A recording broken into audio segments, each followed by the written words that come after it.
이코노미 톡 시작을 하겠습니다. 미국과 중국의 무역 긴장, 이 부분이 일부분 완화가 됐고요. 환율 궁금하실 텐데 현재 이 시각 1,410원 위에서 움직이고 있습니다. 글로벌 경제 모습과 더불어서 원화 전략까지 오늘 챙겨가시면 좋을 것 같고요. 제 옆에 오늘 장재철 피나클 경제연구소 대표님 와 계십니다. 인사 나눠보도록 하겠습니다. 어서 오십시오. 네, 안녕하세요. 네. 확실히 그 미국과 중국이 약간 서로 한 발 한 발씩 양보를 하면서 타협의 모습, 뭐 90일 이후이긴 합니다만 그런 모습 보이다 보니까 환율 이런 부분에서 좀 점검해야 될 부분 좀 있습니다. 네. 모습은 좀 바뀌고 있는 걸지. 일단 달러와는 강세 모습을 띠고 있습니다. 예, 지난 4월 20일인가요? 21일쯤에 달러 지수, 네. 주요 주요 6개 기축통화 대비 달러의 가치를 나타내는 그 지수가 있는데요. 그게 98까지 떨어졌다가 지금 101.78 정도까지 네. 올라왔어요. 상당히 빨리 급하게 올라와서 달러가 강세가 됐는데요. 여기에는 지금 우리 이 기자님께서 말씀하신 대로 주말에 있었던 그 미중 간의 그 관세 협상 예. 이게 좀 잘 진행이 되면서 그동안 글로벌 경제뿐만 아니라 미국 경제에 부담으로 작용하면서 달러의 좀 약세를 좀 유도했던 것들이 다시 되돌림되는 그런 상황이라고 볼 수가 있습니다. 그렇지만 기본적으로 관세 부과 이전에도 미국 경제는 둔화될 거로 예상을 했었고요. 예. 정책 금리가 굉장히 높았던 부분이 있었고 그게 이제 정상화되는 그래서 좀 경기 둔화를 속도를 늦추려는 그런 상황에서 관세가 부과되면서 미국 경기가 둔화해서 침체로 간다는 전망이었거든요. 근데 이렇게 관세의 어떤 정도가 약화가 되면 경기 침체는 아니더라도 둔화까지는 가잖아요. 네. 그래서 그거는 여전히 미국 경제에 부담이 되고 달러 약세 요인이기 때문에 지금은 약간 과잉 반응이라고 볼 수가 있고요. 궁극적으로는 연말로 갈수록 달러 지수는 100 밑으로 내려오지 않을까, 달러는 약세가 되지 않을까 이렇게 전망해 볼 수 있을 것 같습니다. 네. 그러니까 미중 관세 유예 합의에도 불구하고 연준 위원들은 여전히 그 경기에 대한 경계심을 늦추진 않고 있더라고요. 그렇죠. 일부 연준 의사 같은 경우에도 물가 상승은 좀 여전한 상황이고 무엇보다도 경제 성장 둔화에 상당한 영향을 미칠 그런 부분이 관세이다라고 얘기를 하고 있어서요. 예, 지금 뭐 미국이 중국에 부과한 145%의 관세가 30%로 이제 낮아졌지만은 이 30% 관세 자체도 인플레이션 압력을 충분히 줄 수 있는 그런 수준이라고 볼 수가 있습니다. 그래서 네네. 미국 경제는 관세가 좀 약해졌음에도 불구하고 물가 상승 압력과 경기 둔화라는 스태그플레이션에 대한 우려를 아직까지 가실 수 없기 때문에 그 부분은 경기에 부담이 되고 연준이 아마 그것 때문에도 금리 인하의 어떤 속도를 좀 조정하려는 그런 노력을 보이지 않을까 이렇게 생각해 볼 수 있습니다. 네. 그리고 대표님 그 환율 얘기가 나와서 말인데 위안화 강세도 상단을 좀 제한할 수 있는 요인이다 이런 얘기가 나오고 있는데 그 부분은 또 어떻게 봐야 될까요? 예, 만약에 이제 미중 간의 관세 협상을 하게 되면 제일 이슈가 중국 정부가 미국으로부터의 관세의 그 압력을 피하기 위해서 위안화를 약세로 가져갈까 이제 좀 생각했던 부분이 있었는데 네. 지금 중국 입장에서 보면 위안화를 약세로 가져가는 것이 강세로 가져가는 것보다 부작용이 더 클 거라고 보고 있어요. 그리고 왜냐하면 자금 이탈에 대한 우려도 크고요.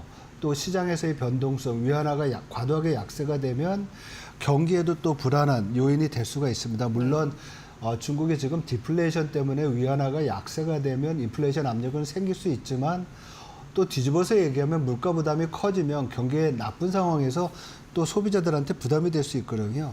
그런 면을 고려할 때 중국 인민은행은 위안화를 앞으로 점진적으로 좀 안정화 내지는 하향, 그러니까 네. 위안화 강세를 유지하지 않을까 이렇게 생각을 하고 있거든요. 그렇다고 보면 위안화가 강세가 된다고 하면 우리 원화는 또 위안화랑 같이 움직이는 성향이 있어요. 그래서 원화도 이렇게 또 강세가 될 수가 있고 또 위안화가 강세가 되고 미중 간의 관세 협상이 잘 해결이 되면 중국 경제도 좋잖아요. 그렇게 되면 중국이나 아시아 신흥시장으로의 자금 유입도 있을 수 있어서 그렇게 나쁜 상황은 아니다 이렇게 볼 수가 있을 것 같습니다. 네, 그러니까 위안화 강세가 전개되면 어떻게 보면 달러 강세 영향을 제한할 수 있는 요인이 또 한편으로는 될 수도 있다. 그렇죠. 예, 그런 식으로. 예. 보통 우리가 달러 강세 약세를 할 때 앞에서 말씀드렸던 달러 지수로 얘기를 하거든요. 달러 지수는 기축통화, 6개 기축통화니까 선진국 통화들이 들어가요. 파운드라든지 엔화라든지 유로화. 근데 지금 아시아 통화가 강세가 되는 것은 어떻게 보면 좀 간접적으로 달러 약세에 영향을 줄 수 있는 그런 상황이라고 볼 수가 있고요. 네. 지금 뭐 미국 증시가 그 기술주 중심으로 상당히 빠른 속도로 회복이 됐잖아요.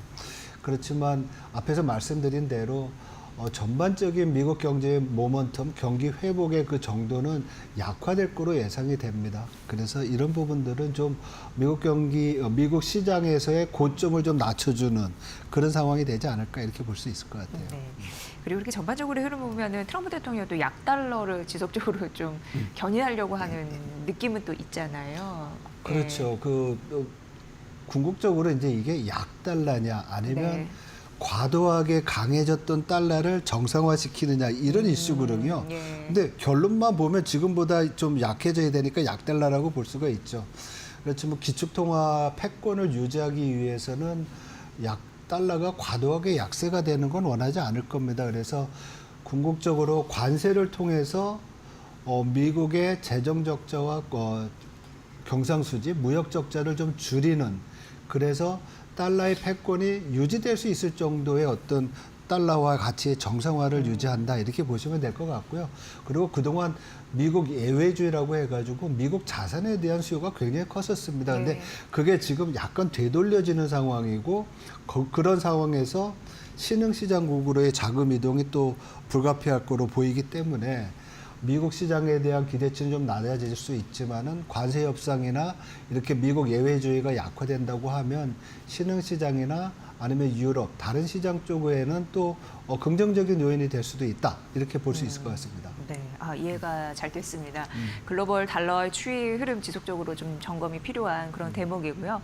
어쨌든 미국과 중국의 그 고위급 무역 협상에서 시장이 원하는 답을 일부 줬기 때문에, 근데 이게 고유 관세를 일시적으로 유예한 거기 때문에 완전히 협상 타결이 된 건 아니라서 뭐 시장이 들뜬 마음은 알겠으나 일일비는 하면 안 되는 그런 요인 같다라는 생각은 일단 들고요. 우리나라 입장에서는 진정한 환율 하락을 위해서는 사실 외국인 자금 유입 이런 부분도 신경을 써야 되는데 이게 좀 쉽지는 않아 보이는 상황이지 않습니까? 네, 아무래도 이제 외국인 자금이 유입되기 위해서는 우리 경제 펀더멘탈이 좋아져야 되는데 네네. 지금 내수나 수출 모두 상당히 좀 어려운 상황이긴 같아요. 그래서 예.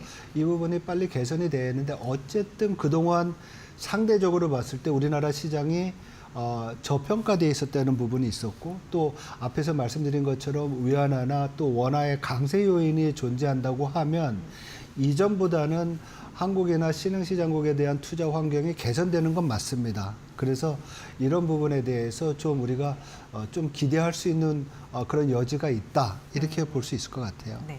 대표님, 5월 초에 수출이 24% 급감했다라는 부분인데 좀 조목조목 따져볼 필요가 있을 것 같습니다. 역시 관세 영향권 하에서 그런 건지. 예, 아무래도 관세 영향이 이제 뭐 본격화된다고는 얘기를 못 하더라도 점진적으로 나타나는 것 같아요. 네. 그래서 10일까지의 수출은 사실 변동성이 많습니다. 근데 일단 나타난 그 자료로 본다고 했을 때 전체 수출이 23.8%, 약 24% 줄었는데 그중에서 미국 수출이 많이 줄었고 관세를 부과받는 자동차 수출이 약 한 20% 정도 줄었어요. 네. 그리고 철강 제품 같은 경우에는 40% 정도 줄어서 지금 관세 영향을 받는 그런 부분에 대해서는 수출이 좀 둔화되고 있는 상황이고요. 네. 특히 20% 이상 줄은 데는 첫 1일부터 10일까지 조업일수, 통관일수라고 우리가 날짜를 계산하는데 그게 연휴 때문에 예. 1.5일이 적었어요. 예. 그래서 전년 동기 대비 작년에 5월 1일부터 10일까지 기간보다 올해가 약 한 1.5일이 작아서 그런 것도 영향을 좀 받지 않았나 이렇게 볼 수가 있을 것 같아요. 네, 아무래도 트럼프 행정부에서 글로벌 관세 조치를 취한다. 그리고 무엇보다도 그 무역 통상 불확실성 이런 부분이 심리로 반영이 된 5월 수출 실적이 아닌가라는 생각을 해보게 되는 거고요.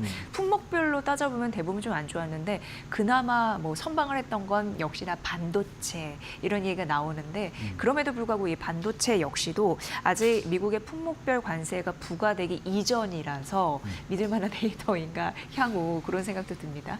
예, 아무래도 반도체 같은 경우는 관세가 아직 부과가 되지 않았죠. 그래서 네. 그 효과 때문에 반도체 수출이 좀 늘어난 부분이 있고요. 특히 HBM이라든지 고부가 가치 반도체 가격이 높은 것들이 이제 영향을 많이 미쳐서 좀 좋아진 거로 볼 수가 있습니다. 그렇지만은 지금 우려되는 것은 반도체뿐만 아니라 또 제약, 뭐 수출 비중이 크지는 않지만은 이런 부분에 대해서 추가적인 관세가 이제 나오고 있고요. 요번에 미중 관세 협상에서도 자동차라든지 철강, 알루미늄 이런 부분에 대한 관세는 그냥 적용되고 있잖아요. 네. 그래서 이런 부분들은 앞으로 사실 올해 그 2분기 지나고 3분기 정도 됐을 때 미국이 이렇게 무역 확장법 232조 이거 뭐 미국의 안보랑 상관이 있다 뭐 이렇게 돼서 이제 제재하는 거잖아요. 이런 부분에 대한 관세는 쉽게 물리지 않을 거라는 생각이 좀 듭니다. 그래서 이런 것은 향후 우리 수출 전망을 좀 어둡게 하는 그런 부정적 요인으로 작용할 수 있을 것 같아요. 네. 계속 우리나라 경제가 어렵다 말씀드리는 것도 참으로 쉽지 않은 얘기이긴 합니다만 현실을 직시하는 그런 부분에서 좀 중요하다고 생각해서 말씀드리면요. 그 미국과 중국의 어쨌든 무역 전쟁 지금은 사그라든 모습이지만 이게 언제 또 폭발할지 모르는 그런 상황에서 지금 수출 통제와 금융 연계 강화 이런 부분도 지금 지적이 되고 있는 상황입니다. 지금 잠시 쿠션을 깔아준 이 상태에서 우리가 좀 살펴보면 괜찮은 이슈가 아닐까라는 생각이 들어서 좀 여쭤보도록 하겠습니다. 상당히 그 지금 금융연구원의 이대기 박사가 보고서 쓴 거로 알고 있는데요. 네. 제가 잘 아시는 분인데 그래요? 네. 적절한 시간에 발표를 하신 것 같아요. 왜냐하면 이 통상 마찰에 의해서 제재가 들어오게 되면 기업이나 기업을 또 도와줄 수 있는 금융기관에 대한 또 여러 가지 제약이 생길 수 있거든요. 근데 이거는 정부나 아니면 뭐 다른 데서 도와줄 수 있는 그런 여태까지 제도적 그런 방안이 없었던 것 네. 같아요. 그래서 이런 부분에 대해서 선제적으로 좀 조치를 마련한다고 하면은 사실 수출 기업은 물건을 팔기 위해서 이제 여러 가지 노력을 해서 가서 이제 팔거나 이래야 되는데 상대국에서 여러 가지 제재를 하는 거잖아요. 그러니까요. 관세나 네, 네. 아니면 뭐 기술적 여러 가지 이유를 가지고서 비관세 장벽을 쓴다든지 그랬을 때 그 피해를 고스란히 우리 기업들이 받을 수 있는데 이런 부분에 대해서 제도적으로 좀 준비를 한다는 거는 의미가 있는 것 같고요. 그 극복 방안으로 제시된 게 여러 가지 제재라든지 이런 부분에 대한 정보 공유라든지 그리고 아니면 특별 기금을 마련해 가지고 이러한 피해 기업들을 구제해 줄 수 있는 그런 예. 장치들을 마련한다는 것은 사실 우리가 뭐 요번 이 상황뿐만 아니라 앞으로도 이 통상 질서가 어떻게 변할지 모르잖아요. 그런 면에서는 필요한 장치라고 볼 수가 있고요.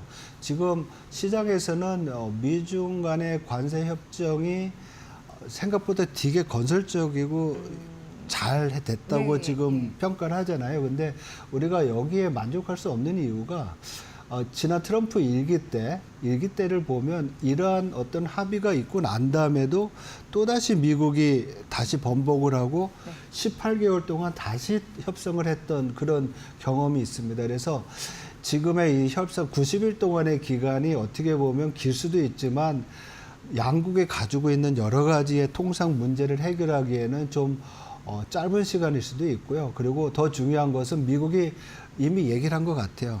관세를 충분히 내리는 동안 내렸지만은 중국이 미국에 대해서 해줄 것은 2천억 달러가 넘는 중국의 그 미국에 대한 무역 흑자를 어떤 식으로 줄여야 될지, 네. 얼마만큼 물건을 더 사줘야 될지. 그게 사실 관건이니까요. 그렇죠. 예. 이게 제일 중요한 거거든요. 근데 이 부분에 대해서는 우리나라도 미국과 통상협상, 이 관세협상을 할 때 상당히 참고해야 될 부분이 아닌가 이렇게 생각을 합니다. 그래서 물론 이제 우리가 미국 상품을 많이 사게 되면 다른 나라로부터의 수입을 줄여야 되는 부분은 있지만은 적어도 미국이라는 시장에 대한 그 점유율을 유지하기 위해서는 우리도 많이 참고하고 좀 준비를 해야 되지 않을까 이런 생각을 좀 해봅니다. 네, 금융 제재 대응 기금 마련 이런 부분 굉장히 좀 생소하면서도 네. 좀 필요한 영역인가 싶어가지고 네, 좀 생각하게 되는 이슈였습니다.